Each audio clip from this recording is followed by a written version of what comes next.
Ce jeudi 16 mars, Elisabeth Borne est l'invitée exceptionnelle de Gilles Boulot au JT de 20h de TF1 pour répondre à ses questions après le recours au 49.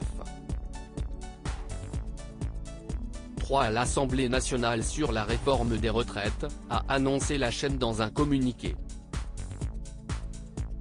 Ce jeudi 16 mars était une journée décisive pour la réforme des retraites. Le texte définitif de la réforme a été adopté en commission mixte paritaire par 7 députés et 7 sénateurs ce mercredi 15 mars. Il devait être voté une dernière fois aujourd'hui au Sénat et à l'Assemblée nationale, mais la première ministre Elisabeth Borne a finalement annoncé le passage en force de la réforme des retraites en utilisant l'article 49 alinéa 3 de la Constitution face à l'incertitude d'obtenir la majorité. On ne peut pas prendre le risque de voir le compromis bâti par les deux assemblées écarté.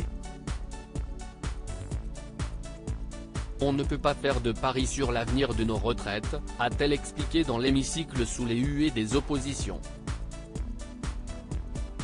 Elisabeth Borne est l'invitée de Gilles Boulot au JT de 20h de TF1 dans quelques jours. Je n'en doute pas, à l'engagement de la responsabilité du gouvernement répondront une ou plusieurs motions de censure. Un vote aura donc lieu, comme il se doit.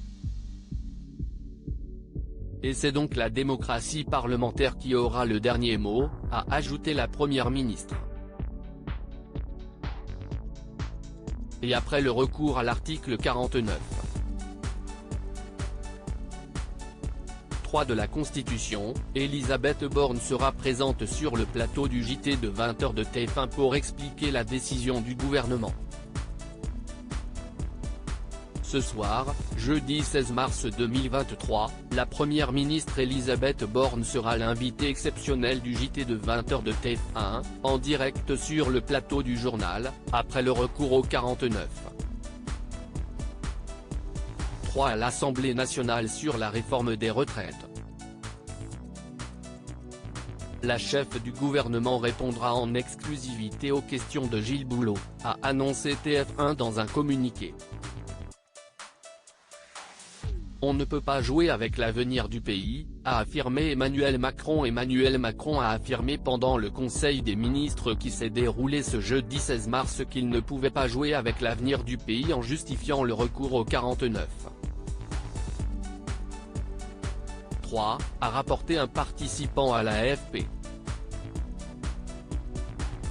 Il y aura un vote sur le texte. Il est prévu par nos institutions. C'est la motion de censure. On ne peut pas jouer avec l'avenir du pays, a-t-il affirmé selon BFM TV. En effet, les oppositions ont déjà annoncé plusieurs motions de censure pour pousser le gouvernement à la démission et ainsi empêcher la réforme d'aboutir.